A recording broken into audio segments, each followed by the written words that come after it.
let's talk about personal development, mental health, journaling, meditation, breathwork, and all of that. It's my favorite part. Part 2. That's for the intro. Follow white rabbit. I'm taking potions, call me Alice. My mom is a holistic therapist. I have been diving in these things since I was a kid, and I freaking love it. If you're not into that, dive in Joe Dispenza's work, because this guy is a freaking neuroscientist and he's explaining in a scientific way all the things I'm going to explain that seems like woo-woo or spiritual. First of all, I'd like you to stop separating spirituality and science. These two motherfuckers go together and they are the key of everything in life. That's my personal opinion, thank you. What I believe is that you need to pay attention to your thoughts. And that's not a joke. It's like, look at people with a good energy. Do you think they wake up in the morning thinking about all their problems? No. It's called thought selection. It's a real mind gymnastic and it's not easy. But trust me, the more you're gonna practice gratitude, and I'm not talking like a yogi in my room, like I do look like one right now. But I'm not talking like peaceful, be grateful. No, it's like wake up and realize you're healthy, your loved ones are around maybe, and if they're not, then you'll appreciate more when they are. I just woke up this morning and I was like, I'm in my grandparents' house right now. My mom is there. She had brain tumor last year. She was supposed to be dead right now at my 24th birthday. I'm gonna be spending my birthday with my mom that is alive. Same for my grandpa, get prostate cancer, was supposed to die. They're both here right now. Like, I'm going down in the kitchen and they're here and I can hug them and kiss them. Like, how fucking amazing is this? I almost want to cry talking about it. I was with them on a walk yesterday and I was looking at them and I was like, in another parallel timeline, they would not be there right now. They would be ghosts. And just think about this, because I swear, guys, we're making up our own problems in our head, but we are so fucking lucky. Life is amazing. Most of us have great lives, okay? Mostly when you see all the mess happening in the world right now, if you are lucky enough to wake up in peace, without fear, if you wake up in security, feeling safe, that's already the fucking best thing you can hope for. And I think even just for like what's happening right now, we should be grateful for that, because, mostly in my industry, in the modeling industry, influencing industry, like social media, modeling, acting industry, people create such stupid problems in their life. They're gonna wake up, they're gonna look at their emails straight, and then they're gonna be like, oh my god, like I didn't get this job, like fuck, my nail broke, oh my god, my life is shit. Like, Brittany, wake up, bitch. Like, really, this drives me insane. Like, let's stop making stupid problem in our life. That's number one, but I get carried away, I'm sorry. After that, I advise you to buy the 5-minute journal. This journal is amazing because you can write what you're grateful for in the morning, your intentions of the day, and at the end of the day, you write down 3 amazing things that happen. It helps you really, think of the things you've done, and we're always looking forward for what's next. Okay, tomorrow I'm going to do this, I'm gonna see this. Chill out, Jean-Manuel, breathe, and think of all the things you accomplished, people you made smile, like this crazy nice time you were with your coffee in your bathroom looking crazy talking to your phone. All these kind of things are amazing. So it's important to take a time to be grateful for these kind of things at the end of the day.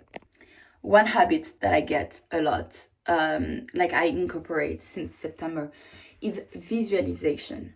Whenever I woke up, first of all, I don't look at my phone. I try not to before gratitude. Otherwise, I get carried away in my stupid email problems. So no phone. I look at my vision board. My wallpaper is actually my vision board. So I look at it and I just like feel positive emotions. It needs to be something that really like makes you want to drive and makes you want to go forward. Then I do breath work. You can, I always say wrong. It's not breast work, it's breath work. Look at on YouTube and you're like 5-minute morning breath work. There is this guy, I'll put his name here, I don't remember, but he's great. And I do 5 minutes, it makes my mind clear. It makes me way more like calm. It's amazing. And breath work is just like scientific, so just do it. It's great for you. Then stretching. I think I love starting my day stretching. You can go into a bodyweight workout straight ahead. I personally love starting my morning slow and do workout later. That's just the way I am. Because I'm French, probably. Then you can have a diary. I personally have like a journal. It's not like a diary, but it's a journal that I put everything I'm doing. Like, for example, I just started mine. Okay, should I show it to you? Because it's actually really cute. It looks like this. I bought it at Emma, so yeah. And then I wrote down, it's a fresh start. I'm so cute, honestly. And then September, I like to write continue, stop, start. So here I'm like, for example, continue using bite pal, dancing, snake and twist, meditation, mindful movement, posting less quantity, more quality, stop comparing, forcing relationships that are not for me, overthinking the past, start eating more protein, less carbs, posting more music. Like it's basically a little reset of the things you want to do and stop. Then I do an in and out. So the things I want to like attract in my life and the things I don't want anymore. So out is too much alcohol, too much carbs, sugar, negative self-talk, scrolling, etc., etc. And then you can write future me and write down the things you want like to be. For example, like the things you want to attract, how you want to feel, how you want to think. And you're really going to step in the person you want to be and then like become it. It's really great. It's actually manifestation and visualization. And in the morning when you do your visualization, you need to really not just like see what you want to attract, but feel like it's already there. That's really important. Most of the people think manifestation is like, okay, I want this. Bro, you're not going to attract anything like that. I'm sorry, honey. Like you need to feel it deep down and feel the joy, because this is going to make you vibrate to a certain frequency that is going to attract the thing that has the same frequency.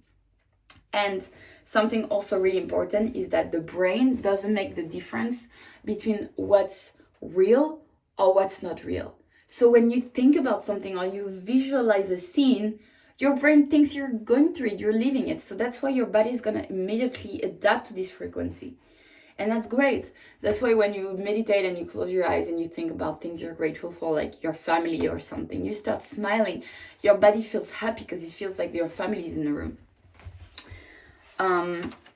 Then I'm like new era, to-do list, all the things I want to do because I have so many things to do. I have my new management, fashion week coming. So journaling we saw, visualization we saw, gratitude we saw, breath work we saw. Things that I started also recently is sound healing, and it's really amazing.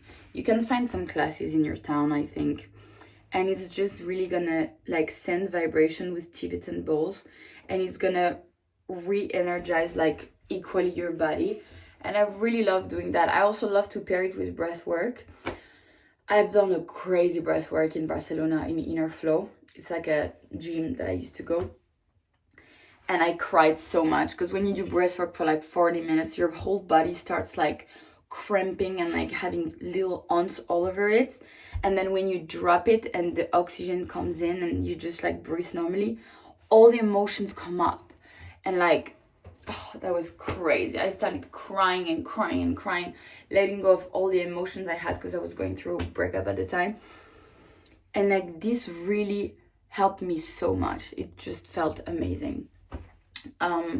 So you should definitely try that. Also, another thing, like my new resolution for September, I'm planning on cleansing my whole room. I want to do a big selection in my wardrobe, also in my shoes, because I just like, I get a lot of PR packages and I just get so many clothes recently, and I want to really like give clothes, but also sell some on Vinted. I'm gonna see how I'm doing that, but I need to make a huge cleansing, and I get some inspiration on Pinterest of like the room I want to make. And I think for my birthday I want to like create a new bedroom, like really clean, really aesthetic. I mean, it's already is really cozy, but I want to like maybe make it more minimalist, so that's what I'm gonna try to do. Yeah, I think I want to finish this video by talking about 4 lessons that I've learned in 24 years of experience and relationships. Is about emotional dependence. I think I used to be emotionally dependent, mostly in my first relationship. We both used to be, like with my first boyfriend, we stayed together for like 4 years. And now looking back, I think this relationship was not the healthiest because we were really in love. We were really, really fusional. And we used to be like kind of controlling to each other, but staying in our own bubble. And that's something that I've been working on so much, because I think relationships is not about making the other the center of your life, but it's about a plus in your life. If you're not whole by yourself, you will never have a healthy relationship. And I believe every relationship teaches you something, right? I believe my first relationship really taught me crazy emotional connection. I think it was one of the most intense and beautiful emotional connection I could have. He was my best friend in the whole world. We would travel the world together, and it was honestly really, really sweet. We even lived together when I was studying in Madrid. But I also needed to experience more, and that's also why I broke up with him, is because I was not feeling ready to get married and have kids, because I was like 21. And I wanted to experience more, because I think every experience teaches you something, makes you grow. And the person I was when I was in a relationship, when I was 21, is completely different from the woman I'm now. Like, completely different. The thing that happened is that after that, I had like few situationships that taught me a lot as well. And I'm grateful for these situationships, because they were there to teach me also that love can be something short. It doesn't have to last forever, but that it brings you a positive emotions on the moment. At the time, my mom was sick, and the guy that I shared some time with really made me have the best time, made me laugh, and it really gave me the love I needed at this time and at this moment. And he also taught me about taking my time, because I always been rushing in relationships and like really obsessive, and like when I would like someone, I would make an obsession about this person. And I think I'm not the only one like that. I think we're all really sometimes emotional dependent, and whenever we like someone and that we feel a little bit of rejection on the other side, we start making an obsession. I don't know if it's your case, but a lot of my friends are like that too. And what I understood is that whenever you heal your wound of rejection, I personally had this wound, you realize you don't need anyone else but yourself. And it's not because someone rejects you that your value is less. It's not because someone pushes you a bit away that you are less or you're not worthy. And that's something you need to put in your mind, because it's really, really important. By knowing this, you are going to feel so much better.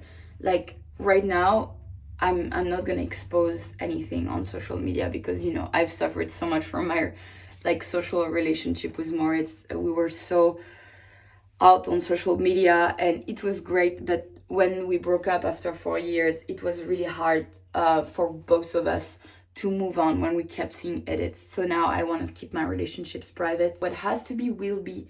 And I think this is the best mindset to have, because I am so whole. I am so happy about my life. I am so motivated about all the things going on, my new management, music coming up, all the new songs I'm making with new artists, modeling, my trips, all of that. Like, I know that with a man or without a man, I'm already the happiest girl in the world. Don't put this responsibility on him. I'm not like, that's your role to make me happy. No.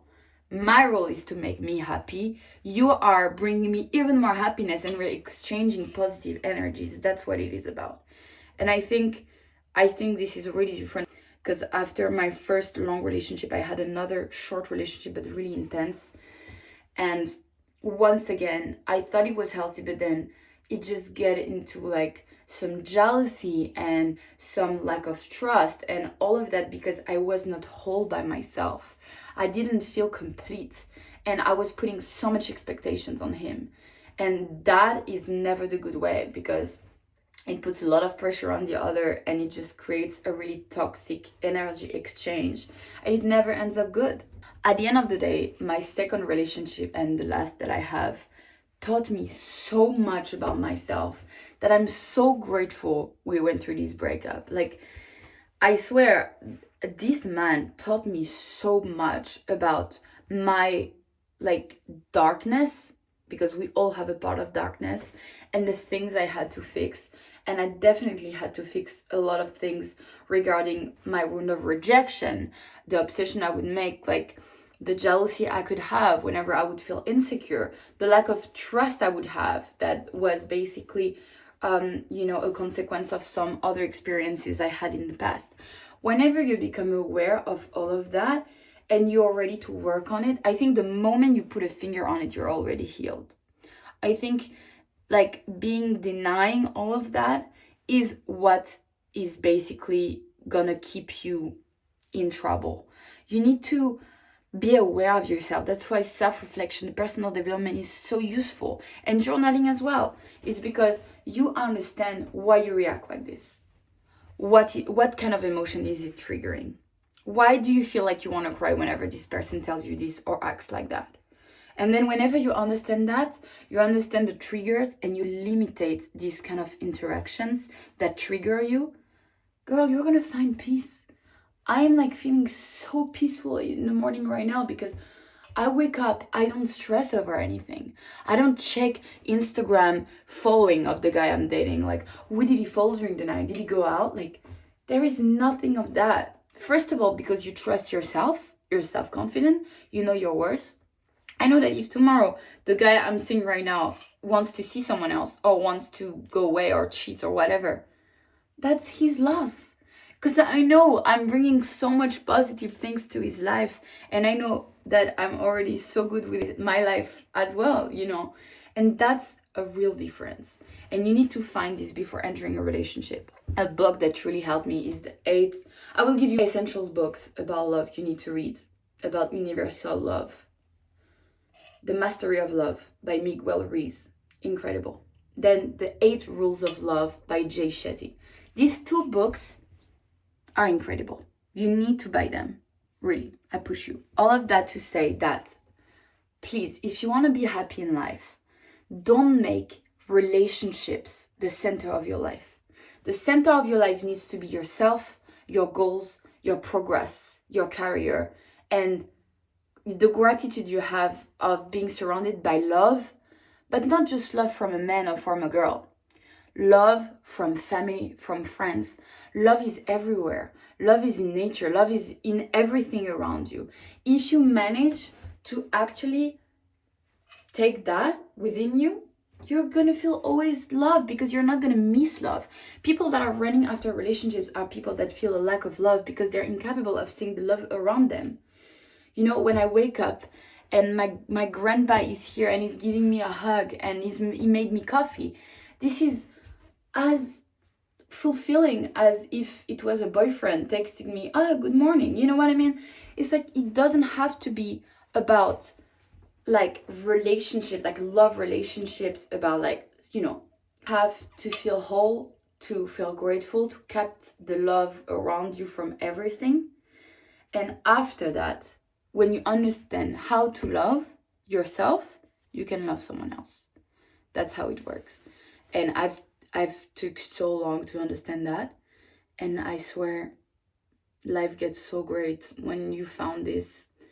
It's just really peaceful, and you should never ever stay in a relationship where the guy or the girl brings you stress, brings you anxiety, whenever you see a lack of trust, whenever you see jealousy, whenever you see control, if you really love the person you're with, have a talk, have a conversation, but tell them, I want to change that. I want to actively work on that because I just don't want to allow this kind of energy in my life. It just doesn't bring me peace. And peace makes you have enough energy to focus on your goals and grow and become the person you want to be. So yeah, I hope you liked this little advice. This is just, the first episode of this, but it's just to show you it's a new era. It's gonna be music, personal development. Let me know if you like it. Let me know if you want to see more. And I will see you really soon in another video.